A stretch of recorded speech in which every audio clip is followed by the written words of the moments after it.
Hello? Were two rats that came together for one man. Adam designated driver, baby! The rats need to be fed on schedule or they'll get sick! Shelley and Shannon will be discussing Kylo Ren, The Force Awakens. You are listening to Great Driver. I made a Mandalorian Lego thing, and I never played with Legos in my life. It's right there, all done. So now I want to get Legos and build a Millennium Falcon. I want to get a Kylo helmet. I want to do them all now. Catch them all. Well, I didn't realize how expensive Lego was. Yeah, dude, Legos are so expensive. And the quality, my husband watches this Lego enthusiast on YouTube. Yeah. As a German YouTuber, and he buys all these sets and then he bitches about it 90% of the time. He's like, this is so low quality for that price. There's a lot of really good other alternatives to Lego. They rip you off. It's sort of like the Doritos bags, where it's half of the bag is air. And there's so many tiny pieces. Luckily, I didn't lose any significant pieces, but I did lose one or two pieces, and I was like, fuck. Yeah. It took me 2 days to build that, leisurely. I'm watching a movie, and it just 2 days. Yeah, because it takes forever because it's teeny tiny pieces. What I really started enjoying is making little book nooks, because it's like a puzzle, but it's 3D. And then you have a whole little world at the end, a little figurine set. I like those. Those are fun too. Because I think the concept of Lego is just putting the pieces like a puzzle and then getting an end product at the end. I love that. But yeah, I can't afford Legos. It's so expensive. I started reading a lot. The book nooks, that just works perfectly. It's so much fun. I didn't realize how expensive they were. Otherwise, I'd be buying Legos every week. But you're too scared, Kylo. Keep calling me that. I'm starting to like it. I'm circling back to the Poe interrogation scene. A few years ago when we started cosplaying together, our cosplay group in the UK, one of our friends, he did Poe Dameron, and obviously I did Kylo. And we had this inside joke that Poe, was enjoying the interrogation because he's a bisexual king. And then, of course, he's messing with Kylo. He's like, you comfortable? Yeah, no, tighten these restraints, big boy. Just shit like that. You might want to rethink your technique. Wow. Yeah. I love that. No, I am not gay, and no, I am not straight. I'm the B in this bitch, pop pride all day. Baby, don't. They can Google. When Han and Leia come together again, and then they have a discussion, saying I saw our son, and they kind of acknowledge their own mistakes, raising him and where they could have gone wrong. I would say it's a little too late, but better late than never, I guess. Yeah. But it was kind of nice. He's like, I shouldn't have sent him away because that's when I lost him. Because it felt like this betrayal from her since they shared the Force. Yeah. But the fact that she still felt light in him, I mean, within the Force, it's like this network of feeling one another. So, once Rey gets in tuned, they can feel each other. Well, I don't know if she can feel Luke because I don't know if there was a disconnect because he's been isolated, but... Well, he cuts himself off from the Force. That's why. Oh, I see. Oh, that's right. Okay. But Leia can feel him. And we see that in The Last Jedi, too, for a moment. They feel each other. But I think that Leia can feel his conflict, just like Rey did in The Last Jedi. She's like, you're being torn apart. He even says that he's being torn apart. He tells his dad because his dad's not gonna know because he doesn't have the Force. But I liked that. I liked that conversation and that they haven't given up on him. So she's like, you need to go get our son and bring him home and everything. And yeah, I want him back. There's too much Vader in him. But we can still save him. Me. You. If Luke couldn't reach him, how could I? Luke is a Jedi. You're his father. Well, Han gave up on him. He's like, our son is gone. He's never coming back. And Leia's like, no, there's still hope. There's still light in him. So, of course, that motherly instinct takes over. But also, because of the Force, like you said, she can sense the light in him. He's so conflicted because there's so many people still on his side. He just doesn't know it yet. Because he was lied to his whole life by Snoke, saying, everybody hates you, you're a monster, look, your own father called you a monster, your own mother abandoned you, Luke tried to kill you, you're, you know, better off with me. I accept the monster in you and blah, blah, blah. And so, of course, he's like, I'm going to gravitate towards that then because he accepts me for who I am. But he can't really cut himself off from the light because there's still so many people that love him. Leia, Han, Lando, Chewie, Luke technically, Rey. There's so many people. And if Poe is still his friend deep down, he might just be pissed at him for to join the dark side. But I do think it's because Han doesn't have that connection with the Force and that disconnect. But I think also that's why Leia is still in the fight for the Resistance, because she has not lost hope, period. Yeah. Hasn't lost hope in her son either. Can we just acknowledge that real quick? Like, she is so strong. The amount of pain this woman has gone through to still have hope, damn. Yeah. She lost everyone and everything multiple times. She lost her whole fucking planet. She lost her family. She lost her friends. She lost Han. She lost her son. When he abandoned him. Of course, she lost him that way. She lost him again once he turned to the dark side. She lost Han. She lost her twin brother. There's so many people she lost. Right before the Hosnium system explodes, like all this circular base. Yeah. There's one scene where you see a woman, I don't know if she's a senator or a lieutenant or something, but she's super, super close with Leia, and that's also in the book. She loses somebody because of a planet blowing up. And they were apparently like super, super close. Her life is a tragedy. Yeah. And she's the strongest one, I feel like, emotionally. Out of everyone. Like, Luke gave up. Han always gives up emotionally, I feel like. You just go back to what you know how to do. And that was smuggling. Yep. I love Han Solo, of course. But sometimes he just pisses me off so much because I can't get behind the sentiment of giving up on your child. Yeah. Whether you understand these mystical things or not, it's still your blood, your flesh and blood. Like, I mean, I don't have children, so of course I can't fully understand being a parent, but I would imagine just by loving any human being, like, I would never give up hope. Like, yeah. And I mean, Leia and Han, they got Ben a year after the war ended. A year. Yeah. They had so much fucking trauma to heal from. Like, maybe y'all should heal first and then think about starting a family, but okay. So of course, like, I understand them being overwhelmed with being a parent and figuring out how to restore peace and balance to the galaxy. Like, there's a lot on their shoulders. You're always gonna make mistakes as parents. Nobody's perfect. I get that. It was not smart on their part to immediately start a family right after a fucking war. I know he was an oops. Ben definitely was an oops. They weren't planning on him. They wanted him, yes, but they weren't planning on him. And I understand wanting to find happiness after so much tragedy. I get that. Like, you want to, like, have hope and just have something of normalcy after something insane like that happens. Yeah. But, I mean, if you have that much potential, if Darth Vader was your father and you know that, chances are pretty high that your son or your daughter is gonna have, you know, potential for that. They should have known time and time again that just pretending that any talk about the dark side is forbidden, when if they had a conversation about it, look, there's conflict in everyone with light and dark. You just have to not do that. You just have to not do that. You just don't go to the dark side. It doesn't help anything. It's caused the most problems ever.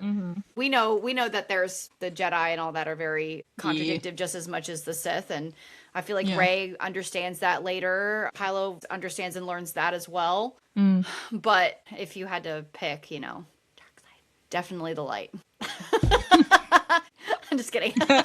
No, like, I get it. Unfortunately, I just like red flags a lot. Sorry. But I feel like there's just a lot of freedom, or at least freedom in certain things that you desire, you know, that should be open to the public. Yeah. Like emoting, loving the people that you want to love. Like, dark side will allow that. I mean, not every master might not, but the dark side in general does. You're allowed to do whatever the fuck you want. Yeah. That does include, of course, you know, violence and murder and probably other bad things. But free will, I feel like, is so encouraged in the dark side, and in the light side, not so much. Like, there's too many rules. You're too confined. Don't be attached to anybody. Fuck is that? Like, how are you supposed to be empathetic if you're not allowed to love? It's like you have to platonically love everyone, but God forbid Yeah, you yeah. fall in love with somebody. Oh, nope, you can't do that. Yeah, like, but even platonically, they're not allowed to attach each other to even their Padawans. Like, at a certain age, they have to, like, break off and just, like, go their separate ways, because having a Padawan, of course, you have, like, your little buddy that you kind of nourish and help grow and improve, and you're there for them. You're like a guardian. So, of course, there's going to be some sort of attachment, and then once they, like, turn to Jedi Knights, they're gone forever. Yeah, that's crazy. There really should be a balance. Why is it such a bad thing to have a balance? Yeah, that's why gray Jedis would be dope. It's not always black and white, is it? Are there 50 Shades of Grey, Shelley? Yes! 50 Shades of Ray. Ayo. All right, can we please talk about the Han and Kylo interaction? Yes, Okay. we can. Okay, so I actually cried watching it. Yeah. And it's only because of the lore that I know now. He was speaking so honestly with his father in that moment. That wasn't a way to lure him in. He felt that conflict immediately when he knew that his targets were now collided with his dad. When they told him, Snoke, right? Yeah. Said, oh, they're with Han Solo, blah, blah. And he was like, well, fuck, now I gotta face that. And then he felt like he had something to prove, right? He felt like, okay, well, I need to eliminate my father because I'm going to look weak if I don't kill my own father. That's what I'm thinking. Okay. Yeah. Because Snoke didn't say, go kill your dad. Like, that wasn't like a mission, right? He just felt like, maybe I need to do this because, he, like you said, he has all these connections to the light, right? I'm wondering if he needs to sever those in order for Snoke to then truly accept him into the dark side, blah, blah, blah, blah, blah. A good kill. Yes, indeed. A good kill. A true good kill. You know, he says, I'm being torn apart. Literally almost breaks into a cry. That was hard to watch. I need, help me, relieve me from this pain or whatever. And I was sitting there just help here, just crying. It's too late. We miss you. I'm being torn apart. I want to be free of this pain. I know what I have to do, but I don't know if I have the strength to do it. Yeah, I watched it the other day again, too. I was like, oh. The moment Han Solo touched ground on Starkiller Base, Kylo's talking to one of his lieutenants, and then he turns and he's like, Han Solo. And then immediately, like you said, he's conflicted, like, oh, fuck, I have to deal with this. I doubt that he wanted to kill his father to prove something. Okay. I think Han Solo was never leaving that planet alive. Snoke would have tortured the fuck out of him. Had Kylo been like, nah, I'm pretty sure Snoke would have tortured the shit out of Kylo to remind him of the dark side and where his place is, and B, he would have tortured the hell out of Han before killing him and making Kylo watch. Han Solo was not leaving that base alive. So Kylo did him a service by doing a quick execution. Oh. Yes. Yes. You can't do this to me, Shelley. I mean, it is just a theory, but still, like, it's very strong theory. It even goes so far that people on the internet, the interweb, have said that Han is the one that pressed the trigger on the lightsaber to help him. I heard about that. Yeah, if nobody has heard this. The thing is, because Kylo says he's so conflicted, can you help me? He says, yes, anything. And then Han kind of realizes when he's like struggling what to do, he presses it because he knows that he's not coming off of this planet alive. He knows that himself. And he wants to help his son make a decision. And so he presses it for him. And so basically he sacrifices himself for his son in that moment, which is why he then like also touches his face and stuff. Again, that's just a theory. We never know for sure. It's not in the novel. It's not in the comics. Zooming on the hands. Also, of course, Kylo, not Ben, Kylo wants to be on the dark side so bad. Not so bad, but like, I feel he has no other choice. Like, he can't go back because Snoke will kill everybody. He said it's too late. Yeah, he too thinks it's too late because he thinks he can't go back to his mom. He thinks they gave up on him. Like, he can't return to her after all he's done and being, misguided and being seduced by Snoke. He can't go home. Are you kidding me? Like, you can't do that. That's what he's thinking. B, Snoke expects him to turn to the dark side fully. So he has to do something to not necessarily prove, but to push himself into the dark side fully. But even that backfires because he immediately regrets it. It breaks him apart. Yeah. You know, in Last Jedi, even Snoke says that. Like, Yeah. that tore you apart. And now you're just like a shell, you know? Because he's still on the light side. Like, he's so conflicted. Yeah. By the way, it just popped into my head. When Snoke says, blow up the Elenium system, Kylo refuses, sort of. He says, no, I can get the map out of the girl. You know why? Because he knows Leia's on that system. Oh, yeah. Oh, yeah. Yeah. We have their location. We tracked their reconnaissance ship to the Elenium system. Good. Then we will crush them once and for all. Prepare the weapon.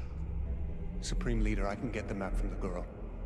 I just need your guidance. He knows Leia's there. Because it's the Resistance base. Of course she's going to be there. He's like, no, I can get the girl out of the... Or, not the girl out of the map. I can get the map out of the girl. You can't get the map out of the girl? You can get the girl out of the map. Yeah. I'm the map. I'm the map. He's the map. He's the map. I'm the map. Yeah, and so, like, that whole scene, he's just, like, telling his dad, who sees him for the first time as a fully grown man. Like, the last time he saw his son was 10 years old. So he sees him as a man. So, of course, he's jolted for a second there. And then, like, he's having, like, all these emotions, like, oh my god, I missed so much. You know, I could have been there. And so, at least I want to help him in my last moments. The moment he stepped on that bridge, there were stormtroopers everywhere. He would have been shot, like, immediately. Like, he knew what he was doing. And so, of course, he's like, I'm gonna die for you so you understand. This is not the end. This is not where you're supposed to be going. I just want to throw shit right now. Yeah.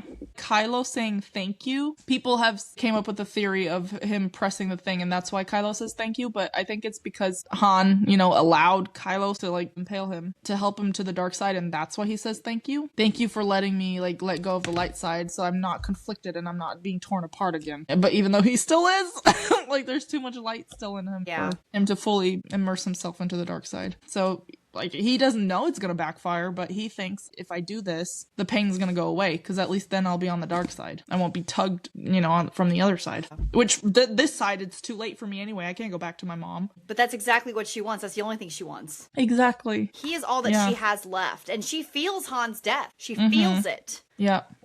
It's also a natural consequence. If you never share your emotions with your child or never show them how to, of course they're going to be stuck in that mentality. The first 10 years of his life, they gave him the feeling of he's A, not enough, B, he's a threat, he's a monster, blah, blah, blah, you're not supposed to emote. So that's what he's going to do as an adult. And then you turn around and wonder why he's not coming home. Yeah. Ma'am, you pushed him away. I mean, I, like, don't want to say that Leia is, like, a horrible mom or anything, but she made a huge mistake, which bites her in the ass later, and the whole galaxy in the ass later. Yeah. But the thing is, moms and dads, they're always going to make mistakes no matter what. So, like, I don't even want to be like, oh, you're a bad parent. I don't want to do that. Well, they own up to it. That's the beautiful thing. They own up to it. Yeah. And they do better, Rey, Finn, and Poe. They're not their biological children, but they at least help them out. It would have been nice for Ben, but but what bugs me the most out of everything is the dishonesty. They could have just told him, yo, you're 10 years old now, we gotta tell you something. We're related to Darth Vader. Period. Not finding Case out closed. from a newspaper clipping. Yes, thank you. He was 23 years old when he found out that he was related to Darth Vader. And, of course, his mom's senator status was revoked because of that, because nobody trusted her anymore.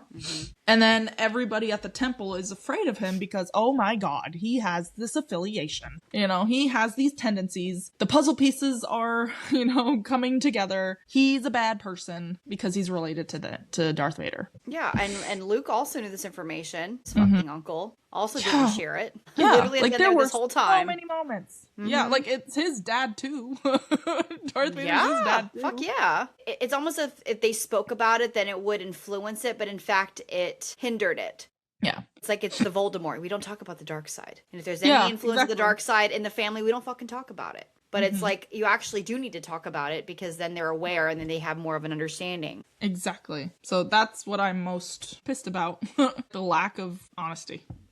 Yeah. And just like open communication. Because the thing is, she's always so direct with everyone and everything. Why not with this? He would have kept that secret had she been afraid that that gets out. Yeah. Of course. It's so important to know because he has these tendencies, he has these emotions, he has this pressure in him, and he doesn't know where it's coming from.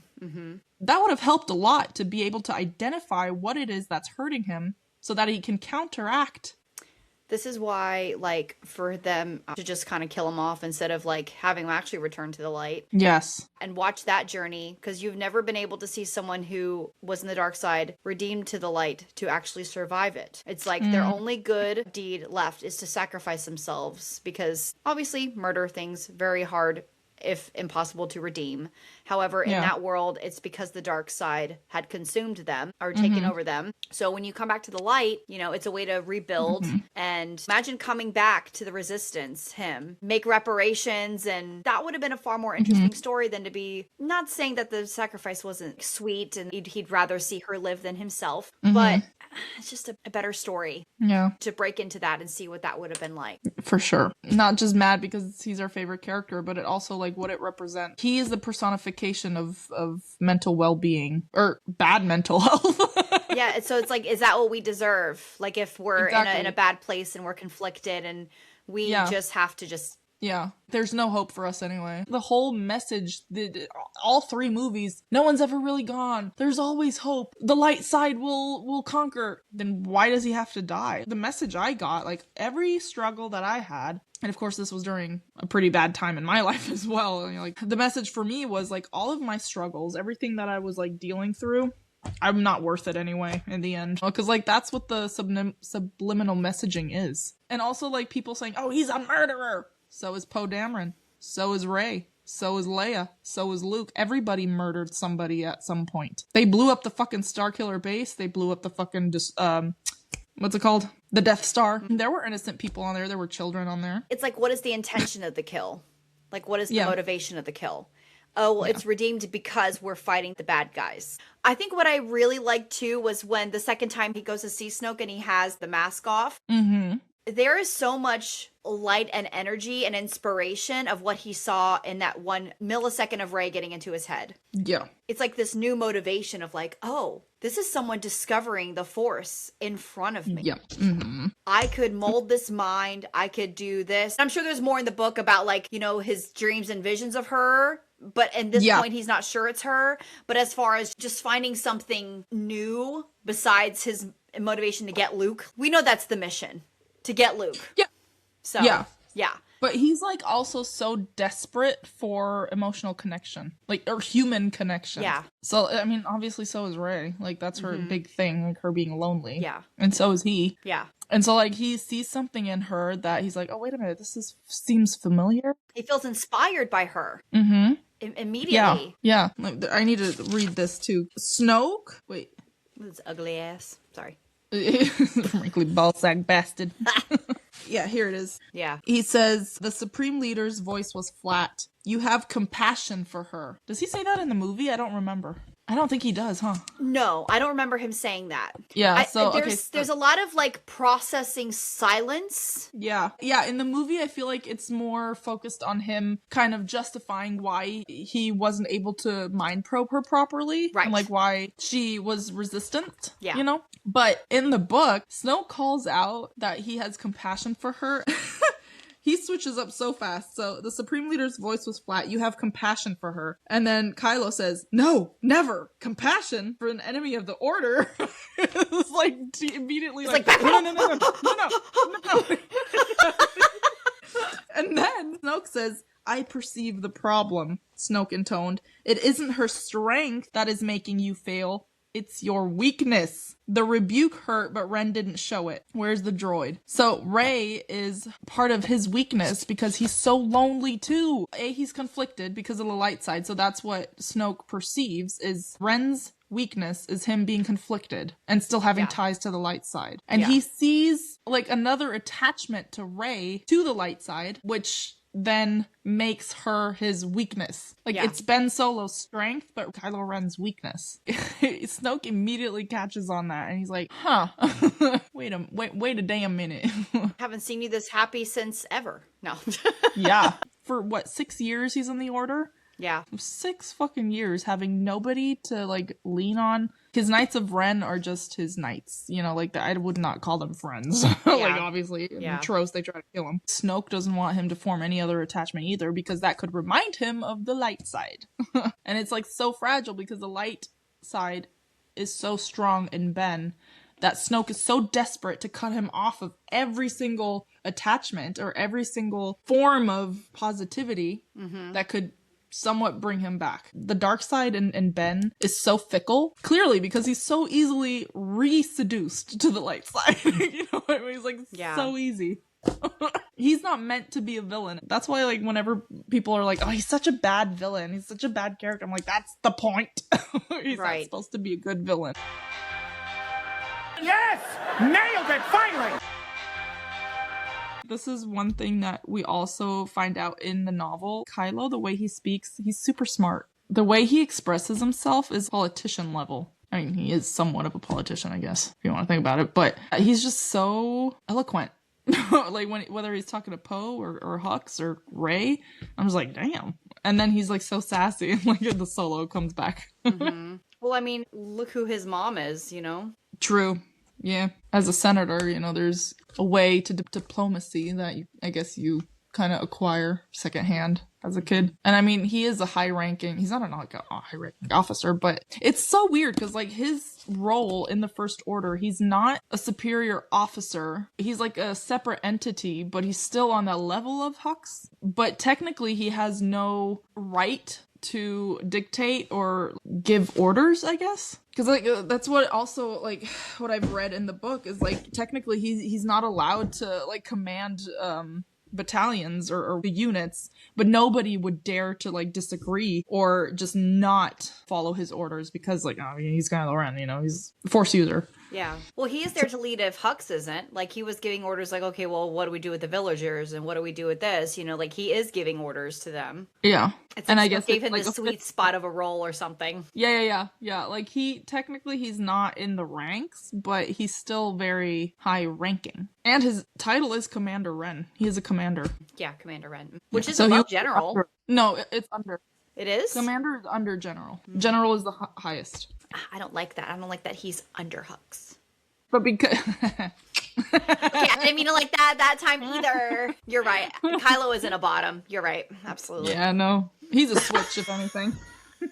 He's so versatile. He's so... a snowman playing a lion. You're so versatile. Playing a lion. A snowman playing a lion. It's so clever. So versatile. I feel like Hux is, like, again, this is from the novel, like, the way he describes Kylo sometimes, it's like, are you attracted to Kylo? Like, he comments on his hair a lot. Like, in The Last Jedi, he comments on his hair, and, like, there's moments when he says, like, beautiful, and, like, just the way he describes Kylo sometimes is like, you're a simp, dude. I think he's just very envious of Kylo as, like, an entire package, including having the Force and I guess living under, like, his dad's shadow. Like, I don't know everything about Hux's past, but, like, his dad also, was it the Empire he was a part of or something? Yeah, Brendel Hux. Yeah. So it's like he's, like, almost also in the shadow of his father. Yeah. And feeling like he has something to prove, and Kylo is just, like, in his way. Yeah. He, too, killed his father, by the way. Hux. Oh, how did he do it? I think he shot him, if I'm not mistaken. I think it's in one of the comics. I'd have to research it again. But yeah, he kills his dad too, and I think he shoots him. To also, well, he does it out of, like he wants to rise in ranks. Kylo does it for emotional reasons. Yeah. You know. But in their own way, they have something to prove. Yeah. You know, Kylo has to prove, like, that he belongs somewhere and has a purpose. And then Hux just wants to feel important and validated. Yeah. And, like, patricide is not that uncommon. If your dad's a dick, then we're not inciting any decisions on, would you call it, patricide? Yeah.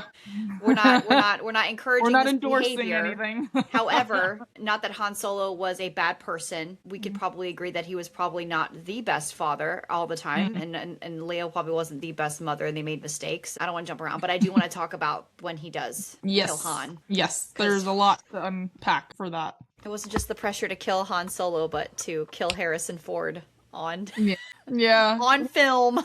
Harrison finally got what he wanted. It's like, thank God. I know. Yeah, but like I love like all the dialogue and like the dynamic between Hux and Kylo because it's like they're frenemies. It's just so funny. They have so much in common. Yeah. I feel like Hux is just very ambitious and he's a little blind to certain things. He's so ambitious that he kind of forgets to be smart sometimes. He is smart, but he's so full of rage and so fierce. Just like Snoke says, like a rabid dog, you know? On a leash. I think he just kind of loses himself in all the decision making that he has to do, and then Starkiller Base backfires. I mean, of course that is because of the genius of the Resistance, but also because he just lacks the awareness of, there are other people that are smarter, you know? And fascism doesn't always work. To all the MAGA people, fascism does not work, bitches. Currently with the United States, what's happening is like very, very close to home. It's like very similar. Yeah. Anyway, let's go back to Kylo. Yes.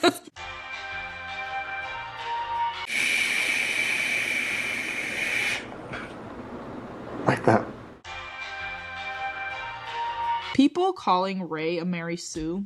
Do you have thoughts? What does that mean? Tell me what that means again. A Mary Sue is like somebody that comes from nothing and nowhere and then all of a sudden is the best at everything. She's not a no one from nothing. She was made to believe that, and we learn that later. I can see why, as far as like a storytelling trope, that they would think that, but that is not her story. That's what it feels like at first. But she is somebody important. And, well, Finn is also going through a similar journey as well, because he was nothing. He was just numbers and letters. And if you can wield a lightsaber and ignite it, hold it, like it was acknowledged, and we've talked about this, that he carries some sort of power in the Force as well. And it awakens when it's ready to. Like, it just happened to awaken much later because she's not around the Force. She was doing that scavenging all her life. So how would she even be able to channel any of that or discover any of that within herself? So things happen and come and arrive when they intend to and need to. And it just so happened to be when she's getting around other people that have been around the Force. You know, she sees Leia. Maybe I'm just rambling now. I could see why they would see that, but I don't think she is. Same. Yeah. For multiple reasons. The people that say that she is a Mary Sue are just pissed off that she's a woman. That's all. That's literally all it is. They're pissed off that the main character is a woman. So. Well, you can even ask George Lucas that the women are the ones that have power. The men are the ones going, pow, pow, pew, pew, angry, angry, angry. And the women are actually the ones making the calls. I mean, Leia is inspired by Micaela Bastida, which is the wife, I hate that I have to say, the wife of Tupac Amaru II. They led the rebellion in Peru against the Spanish. And she was the one that was like rounding up all the soldiers. She was basically the one commanding. She drew up all the battle plans. She was the one that got lines and transport routes for food and weapons. And she was the brains behind the rebellion, you know, just like Leia. And so, yes, like women, they're just toxic fanboys that are just pissed off that she is a woman, basically. And she's not a Mary Sue, but because you see in the beginning of the movie, she battles all of the battles and all of the trepidations she goes through in her life, strengthen her, harden her. She is so fierce, strong, and not to mention in combat, she's so skilled. She fends off, 3 or 4 of those thugs from Unkar Plot when he's like, get the droid. Trying to take the BB, yeah. Yeah, she's like, I mean, come on. And so people Finn that are watched like, her and he was like, oh, she doesn't need my help. Exactly. Like, he wanted to run up and help, and he's like, oh, no, she got this. She's fine. Like, come on. She's good with a bow staff. She has combative skills. She is a fierce lady. She can she's a fly lion. at like almost anything. Yeah, and that's because of like all of the stuff that she learned herself. Like, she acquired those skills herself. They weren't taught to her. She went out and learned to survive. And people that have to do that, I mean, they're not Mary Sue's. They have to learn all these skills to survive, and that's what she did. The whole battle scene with Kylo, her being able to defeat him, he was wounded. We see multiple times that bowcaster from like Chewie's bowcaster, it flings stormtroopers across the battlefield, and he got hit by one right here. So of course he's gonna be wounded and weakened. That's why he like hits himself to like get rage and fuel. And she tapped into the Force. She got into his mind, and so she knows him and how he trains. Like she acquired all this information by tapping into his head. And they're a dyad. I mean, yes, we know that later. You know, we know that from Tros and not when this came out, but still, the Easter eggs are there. Movie all the way through, and then when you go back and knowing all of this and then watching it again, this is like most movies, but with all this outside lore from like the books and comics and canon that we learn, when you watch it again, you're just seeing everything more collectively and understanding things before you understood them when you first watched it. So I actually wanted to talk about that because any scene pack that I have doesn't have any footage of him hitting himself. And so I completely forgot that he did that. Yeah, I have no footage on my computer of him doing that. And people were talking about it. And I was like, oh yeah, that's like a military conditioning thing to distract you from like the pain by like creating more or whatever to like, but you're right. And then it showed the blood hit ground, the snow and everything. Yeah, you're right. He was very, very injured. And then she injured him more, slicing him, got him in the shoulder. And then... Yeah. And like Finn, like, yes, he was playing with Finn while they were battling. It was, yes, sort of like a cat and mouse deal, but when he got to Rey, she's his equal. So of course there's gonna be some barrier there for him that like he can't get while he's interrogating. And she taps into his head. It even says it somewhere. Hold on.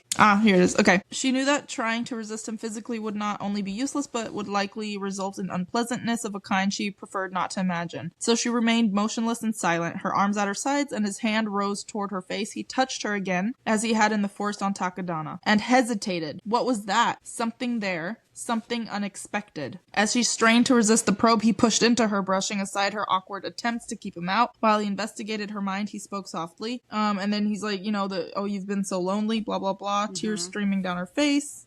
He thought to himself, something there of interest. Not the image of the map, that would take another moment, but definitely something worth investigating. He shifted his perception toward it, seeking to identify, to analyze, and then it cuts off. The barrier he encountered stopped him cold. And it was he, Kylo Ren, who blinked. It made no sense. He pushed hard with his mind, and the probe went nowhere. So, like, he was already, like, even unwounded. He was like, what?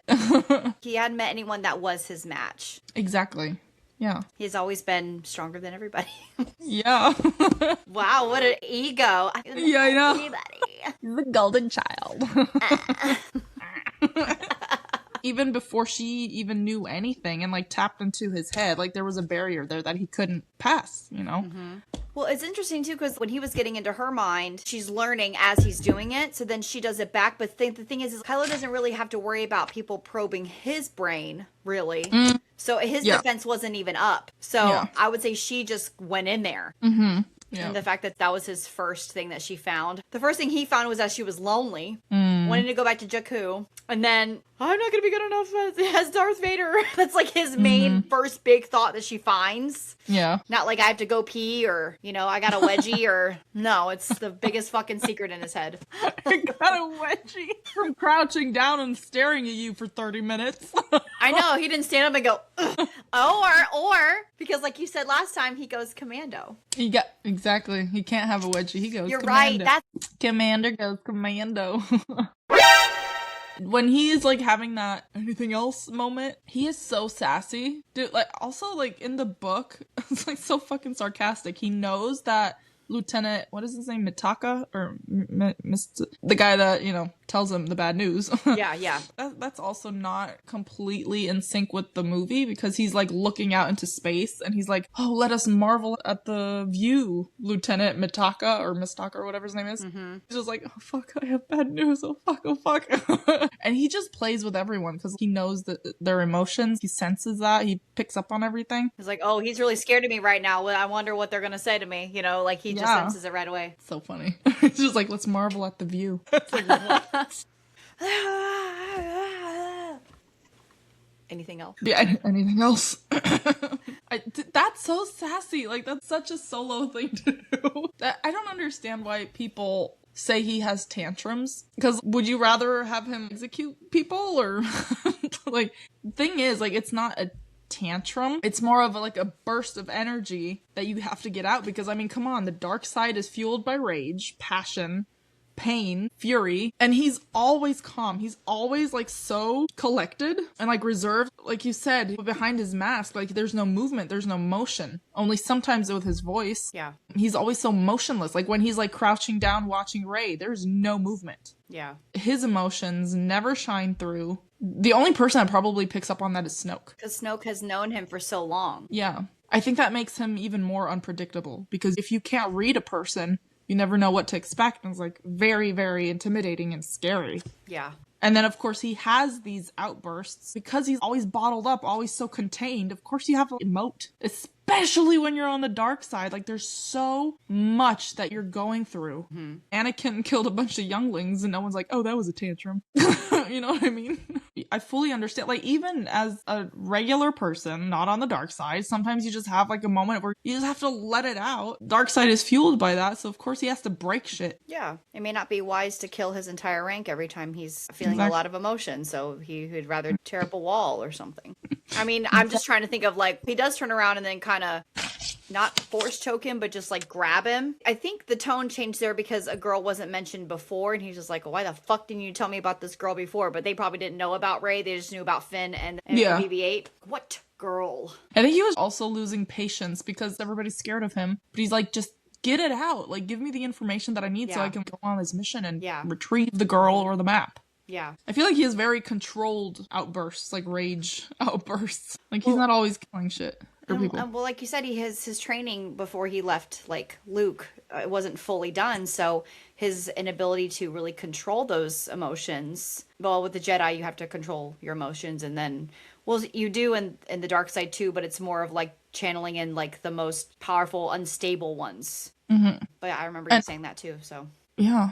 Yeah. I don't think he ever really, like, truly learned how to regulate emotions as a child because he was in tune with the Force. Like, he's the raw strength of the Force, that influence of the dark side since the womb. But also, Han and Leia never gave way to let him experience emotions. Yeah. Like a regular child, like a toddler that has a tantrum or like has a lot, because it's huge emotions in tiny bodies. They don't understand how to deal with them. Yeah. And his whole life, like his surroundings always told him, you're bad. You have so much potential to become a monster. His own father called him a monster. As a kid, he overheard that. You learn to read your parents. And if they're giving you the vibes of, oh, they don't truly understand you, they don't truly accept you, and then they ship you off to a complete and total stranger, that fucks with your head. And then you learn to contain your emotions and never show them. Never regulate them. So innately, he doesn't know how to regulate his emotions. Mm-hmm. And then on top of that, the dark side is fueled on that. For all of these aspects, he's actually doing a really good job of being so controlled. Mm-hmm. And not just because he knows he can't get shit done if he's like that all the time. He's really good at circumnavigating the darkness by concealing his light for the most part. I mean, Snoke can kind of sniff it out a little bit, but as far as like the decision with Leia, that is a choice to save her. Mm-hmm. And you saying that, you know, he possibly sacrificed Han just to prevent any further torture. Mm-hmm. Yeah. Even pre-Kylo Ren Ben Solo in those comics, a lot of the decisions he made was to try to protect the other Jedi. Exactly. And they just didn't see it that way because there's... I'm just kidding. Yeah, because they're dumb. Like, again, they're, like, blinded by just that fact of him being affiliated with, or, you know, related to Darth Vader. Like, he didn't know. Mm-hmm. And it did not cross their mind thinking that, well, so is Luke. Mm-hmm. Thank you. I never did not once think like Luke the Master, who is your uncle. Yeah. How else do you think he's related to Darth Vader? Who else is? Yeah, he's like even more like it's a direct Luke has lineage. explored the dark side. The fact that he didn't even think to, he still had that black and white thinking toward Ben when Luke himself has gone in and out of the dark. I think normalizing conflict with the light and dark would fix that shit so quickly. It's absolutely. Fuck yeah.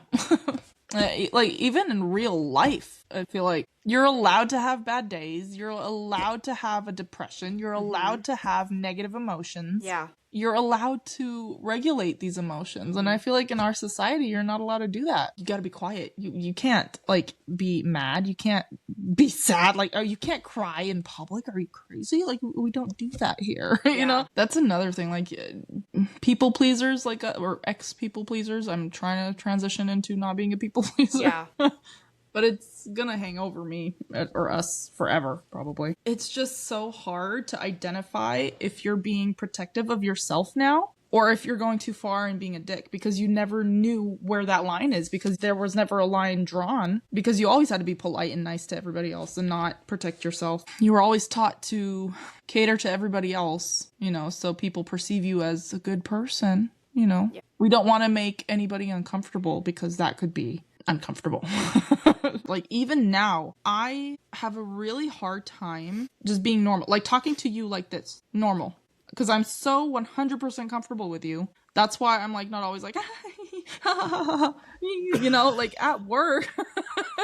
Like, at work, I can tell, like, with people that, I mean, in a professional setting, always smiling, always, like, having fun. It's like, the ones that smile and laugh the most, you gotta be most careful with. They're the ones that are the saddest, because humor is the compensation. It's performative. It's the same thing with comedians. Exactly. Comedians are actually very fucking unhappy. Yeah. And I mean, I try to regulate that a little bit now that I'm aware of it. Yeah.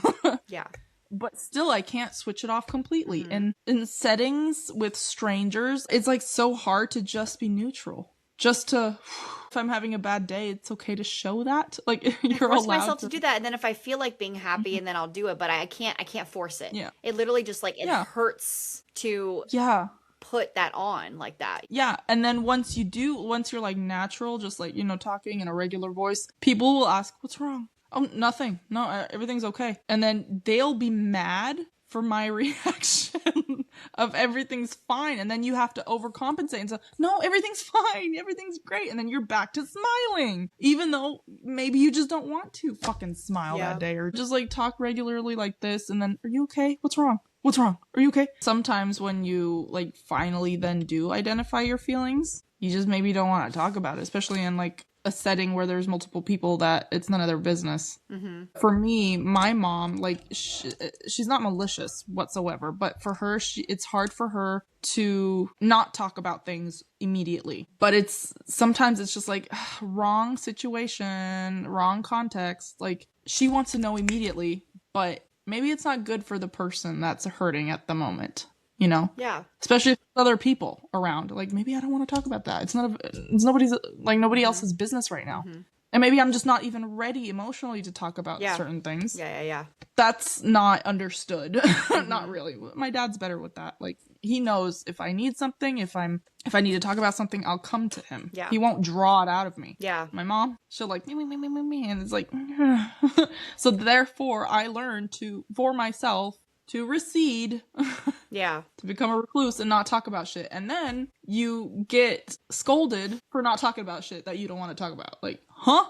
Yeah. You know? It's just so fucked up. But I am learning, or have learned through Adam. Thank you, Adam Driver. Boundaries. Keeping those boundaries is okay. And you may come across as rude. And you know what? That's okay. Can I mention one thing that I will actually be able to keep, and I'll keep up what you said too? Knowing that Kylo accepting the fact that he is disposable to Snoke changes everything. Yeah. Because in a world where you're committing your entire being to your job, when you are just as disposable. Yeah. When you're finally able to kind of grasp that, and that you have to really think about yourself in those situations, as opposed to, because they want you to give your entire life, everything. You know, you got to put in your 2 weeks. You know, if you're going to leave, you got to do this, but they could just fire you right there on the spot. But just knowing that you can't give your all when you don't mean that much to what you're giving your all to. Yeah. Once Kylo discovered Rey, found that connection, he should have gone to the light. But for him to then betray his groomer, his person that, you know, brought him to the dark side, his only job was to do that, just to take from him. We know that's what he wanted. Yeah. To take everything from Kylo in the end. But once Kylo realizes that, then it was time to eliminate him. So that's another Yeah. big thing. It goes with the boundaries thing, but also just learning where your priorities lie. Exactly. That not everyone has your best interests. Yeah, exactly. You have to figure out what the priorities are Yeah. in your life and then be able to take the step and keep them a priority. Yeah. That was a lot. That's definitely the focal point of why Kylo is so important. You know, depression, mental health, boundaries, emotional attachments, and then the inner conflicts that everybody has. And whether you are allowed to explore them and be able to figure the conflict out, no matter what it is, like whether you're just coming out of school, you don't know who you are, you don't know what you want to do with your life. Those are all conflicts. Identity crisis, you know, becoming new mothers or fathers or divorce, like all of these things, like everything in life, you're always going to have some sort of conflict. And it's so important to allow yourself to really look and analyze at the conflict and let yourself feel everything that you're supposed to feel in that moment, because it's normal, it's human. And then once you emote, then you can go into the solution. You know, you can't keep up with these expectations. You don't live for other people. You live for yourself, because you only get this life once. So use it so that you're not suffering all the time. Yeah, you're not being selfish because you are all you have, regardless of what happens to you and people that you know or whatever. You have to live for you. My friend gave me some really great advice because I was like, I'm so sick of just feeling so much every single day. Like it's just heavy, like all the time. And I just assumed that it was just, you know, the healing process. I'm feeling a lot. She said, Shannon, there are some people that don't get to feel as much as you do. You know, there are so many surface level people that don't even feel the way that you do. And to be so emotionally intelligent and in tune with yourself to the point where it doesn't mean I know how to express it to people or anything, but I do try to figure out why I'm feeling things, what they could mean. Like I think about that kind of stuff a lot because I'm trying to understand myself, you know? And at that point, I just realized that I would rather be someone who can feel everything than to not feel anything. That's true. So happy that whether Kylo is feeling anger, he should be allowed to feel whatever, and I should be allowed to feel whatever. Well said, yeah. So that was some really great advice from her that I've been just trying to make sure that I can accept that this is who I am. I've always been a very emotional person, but it's just hard. You know, it doesn't mean that life is easy because you carry everything, but it's a bittersweet blessing. It is, and I feel like now that I've healed or you know, still on my healing journey. I don't think you'll ever be 100% healed from trauma and shit. But in society, like being emotional is frowned upon because it's weakness. Now I see it. It's the opposite. If you are able to emote, you're stronger than anybody because you're strong enough to allow your body to just go its natural course, do what it needs to do. Like your psyche and your body and your soul and everything is connected. Yeah. So it's all in tune. If you allow yourself to let your feelings go, then your body's going to regenerate too. So many people that have cancer have had trouble with emotions prior to the cancer diagnosis. People that have had so much trauma and haven't allowed themselves, whether it's from outside influence or inside influence, doesn't matter. Right. They keep their emotions bottled up and then that becomes cancerous. Like whether you want to believe that or not, that I don't care. Yeah. But like from every single person that I know has cancer or has had cancer, they've all had some huge emotional trauma in their life. That they didn't address. Yeah. So like if you allow yourself to go through emotions and, you know, just go with the wave like your humanly body is supposed to, then everything else will be in sync as well. And like, I mean, obviously in society, you know, jobs, you always have to function, but you're gonna get sick. And how dare you sit on the couch for an hour and watch TV? How dare I use my day off in bed? Yeah. How dare you have this podcast just for the sake of it? How dare you go paint just because it feels good? It's not productive. I will tell you why we have this podcast, because Adam Driver / Kylo Ren is more than a space daddy. He has changed lives. Just one look at him and he has changed the course of not only his own future in his career, but maybe even discovering what you're attracted to, an essence of like a person. Or him taking off that helmet was a fucking revolution, and the fact that we get to address that and talk about him. If you didn't discover Kylo, you wouldn't have been able to go on the healing journey that you've gone on, right? I feel like everybody that loves Kylo and says, oh, that's their favorite character has had trauma in their life. Yeah. What's relatable? I feel like that's the reason why we all connect to him. Yeah. And relate to him. Like, clearly, because we see ourselves in him. And that's why it was so devastating for him to die, because that just said we all don't deserve a happy ending. Right. Which is why the hunt for Ben Solo makes so much fucking sense. Yeah. And all of these Kylo girlies are still hung up. Like, I'm still not healed from his death. And everybody's like, oh, he's just a fictional character. There's so much more to that. It's like so much more. But Darth Maul gets to come back. Darth Maul gets to come back. Red Daddy, fine. You can have your horny Red Daddy. I want my pale space daddy. He was cut in half. Darth Maul was cut in half. Exactly. Palpatine was thrown down a chute. He was electrocuted and thrown down a fucking chute. He survived. I guess the electrical raisin can't die down an electrical chute. It's too electrifying. Yeah.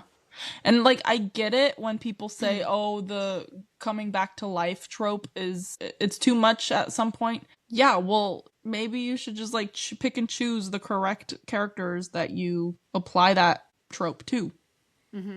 Palpatine, that felt wrong. Maul, I mean, okay, sure, whatever, but like, there's no emotional weight to Maul.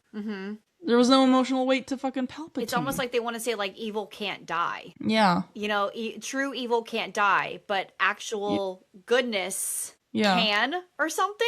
I don't know. Yeah. Yeah. And a lot of like books and stuff where they have like a character die and, oh, never mind, he survived or she survived. At some point, yeah, it kind of gets annoying. Like, how about you just like go through with it?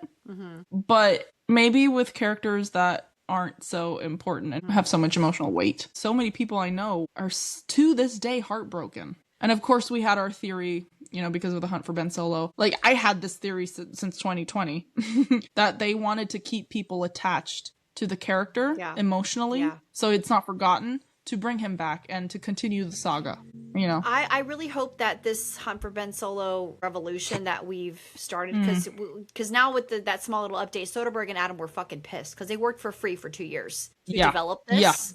Just because they wanted to. This is like why us girlies just write fan fiction. We're like, story's not over. I have my own story I want to add onto this. And so Adam Driver and Soderbergh wrote a fucking fan fiction to then submit to Lucasfilms and Disney. But you know, I'm just gonna say this to try to definitely be positive. I think we're gonna get something one way or another. I think so too. We're gonna get something one way or another, even if it's just if I can see Adam in that, maybe not the Kylo getup, but at least the Solo sweater, or for fuck's sake, something. Yeah. I just want to finally have, like, I feel like we've all been just like, like for the past 6 years or 7 years almost. Yeah. Like, we've all been holding our breath. I just finally want to have that relieving sigh of, we want closure. Thank God, my whole soul can finally rest. Yeah, we want closure. No, I'm saying I'm just tired.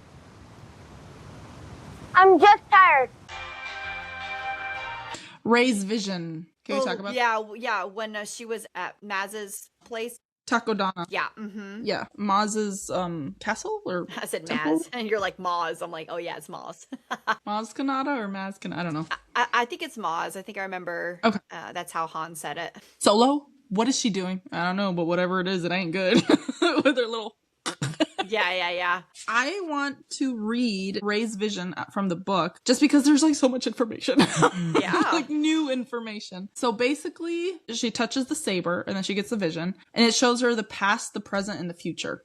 Right? The box was not locked. She opened it. A heavy, slow mechanical breathing filled the room.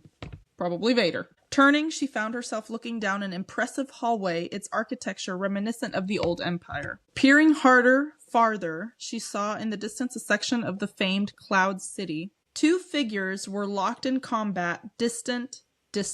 Someone, somewhere, somewhen spoke her name. I feel like I don't think we saw the two people, I'm guessing it was Luke and Vader in combat, But the person saying her name, I think that was Obi-Wan. Because I remember them saying they took out the Rey from Afraid, from Alec Guinness's line with Afraid, and they used that as Rey.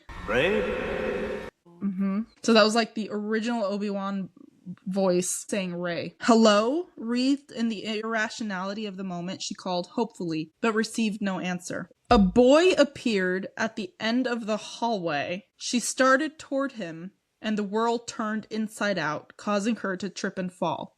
Who is that boy? Ben. I'm guessing it was Ben. You said boy, I'm like Ben. Onto the wall, which had become the ground, not the adamantine ceramic she had just seen, but dry grass. Nearby, a lightsaber slammed into the ground. A misthrust, a statement of power. She didn't know, couldn't tell. A hand appeared to pull it upward. Day became night, sky ominous and filled with rain, cold and chilling to the bone. She was standing, she was sitting, she was looking up to see someone, a warrior, take the full force of the lightsaber. He screamed and fell. That was the warrior that Kylo Ren impales, and he like holds up his weapon to Rey, and then he falls. Do you remember that part? Is that when they're... Oh, yeah, that was in the rain, It's right? like, yeah. With all the and knights? he like does this. And the weird thing about that, he's faced towards Rey with his hand up. So he was attacking Rey if she was like right there. And Ren impaled her, saving Rey. Because that had to have been the present because Kylo was already with his knights. And there was like a sequence between past, then the present, and then the future, which is with him in the snow battling, blah, blah, blah. Yeah. So, like, do you think that was just a vision, or do you think he saw Rey, like their dyad already snapped in place, and he saw her in that battlefield? Yes. Yeah, me too. Yeah. I think so too. Because, like, why else would the warrior be attacking Rey like that, and then Kylo Ren just, like, killing him, and then looking at Rey? Like, even in the scene, like, he looks at her. Yeah. So, like... He does his little walk. Yeah. It's like the dyad probably already snapped into place right when she touched that thing. Battlefield then, all around her. Putting a hand to her mouth, she rose and turned. As she turned, she found herself confronted by 7 tall, cloaked figures, dark and foreboding, all armed. Soaked and shivering, she stumbled backward, turned as she half fell. Firelight illuminated her, firelight from a distant burning temple. The 7 vanished. A sound made her turn, and she blinked in surprise at the sight of a small blue and silver R2 unit.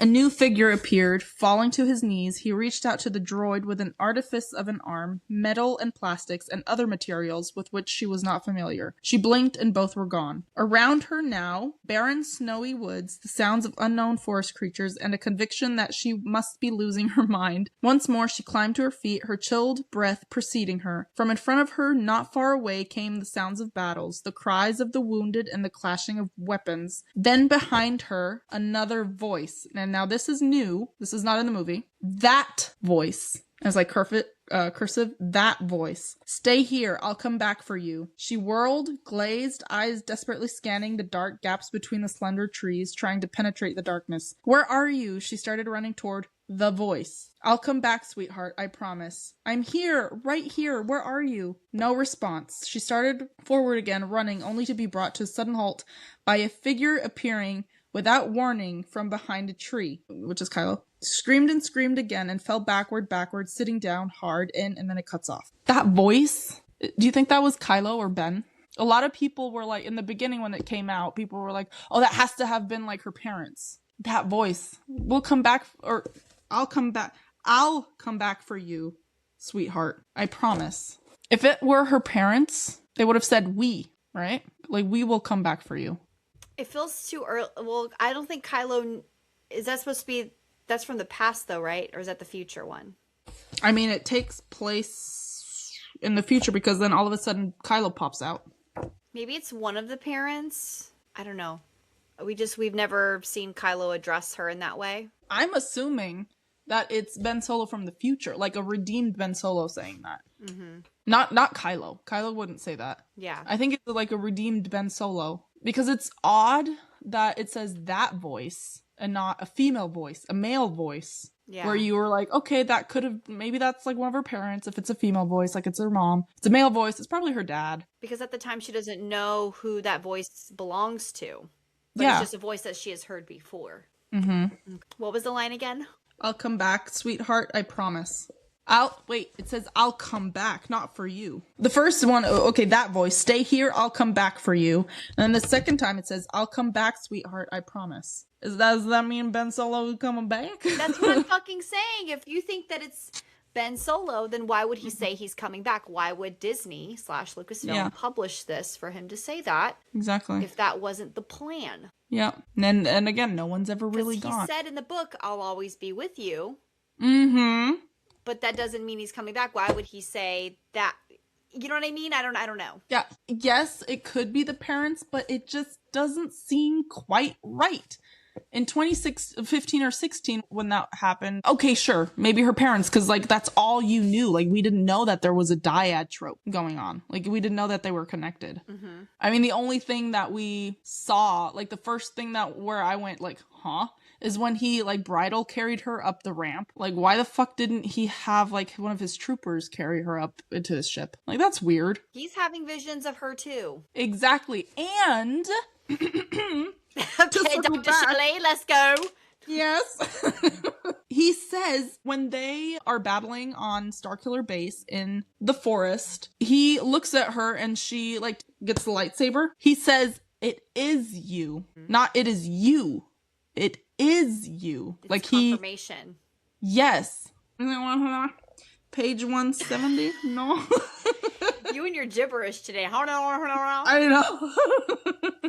Oh, also, because I just opened it to that part, it says that Rey had seen Kylo before. A stunned Rey could only track him with her eyes. She had seen this man before in a daydream, in a nightmare. In a daydream, huh? Because she was definitely talking about Kylo. But let me go back to where they actually, when they're actually fighting. Ren beckoned powerfully and the lightsaber rose to come bulleting toward his outstretched fingers and past them. Taken aback, he whirled to see the weapon land in the hand of a girl standing by a tree. Rey appeared equally shocked that her reach for the device had exceeded his. She gazed down at the weapon now resting in her grip. And it says, "It is you," Ren murmured. His words unsettled her. Not for the first time, he seemed to know more about her than she did about herself. What did he see? Like, how, like, what information does he have about her for him to have a confirmation, like an aha moment? Like, clearly he's seen her before, too. In a daydream, in a nightmare. 'Cause darling, I'm a nightmare dressed like a daydream. The Force is a mysterious thing. Mm-hmm. Yes, it works it is. in mysterious ways. Mysterious way.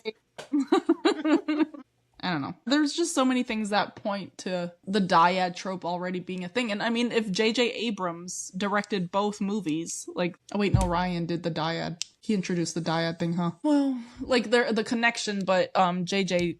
named it dyad. Gross, right? Yeah. Actually, Kylo says it. We're a dyad, Rey. Yeah. Yeah. Intros. Yeah. Yeah. He says it in that such an Adam way. Dyad. We're a dyad. Dyad. We're dyad. Even in the first movie, like, so many little details that point to them being a dyad. Oh, and I'd like people to stop coming up to me on the street saying, you killed Han Solo. I didn't kill Han Solo. Wokeness killed Han Solo. Thanks for joining us on our Force Awakens. We finally get to talk about Kylo. It's been like 6 months. I know. But yeah, no, this was great and it was worth it. Thank you guys so much for listening in. We finally get to talk about Kylo. There's like so much to unpack still. Like there's so many things like we still didn't even like touch on. But we still need to conclude the episode and we have multiple episodes planned for Kylo anyway, so it's all good. Thank you for watching. And just one more thing. You can find us on Instagram and on TikTok at Good Soup Great Driver. On TikTok, we upload just funny little snippets from our episodes. And on Instagram, we upload slides that you can follow along with the episodes. Sometimes they're not punctual, but eventually they will be uploaded. Don't you fret, my lovely rat. We'll have many more Kylo episodes coming up in the near future. As of right now, you can find Shannon at Starry Eyes, StarrYYEYES on Instagram, and What's Up Shannon on TikTok. And you can find Shelley on both Instagram and TikTok at I've Always Been Solo, BENSOLO. If you survived this episode, please go follow us on our socials that we mentioned, and give us a follow on YouTube and Spotify so you are notified when we post. Stay fed, rats. Great driver. See you guys next season. Bye!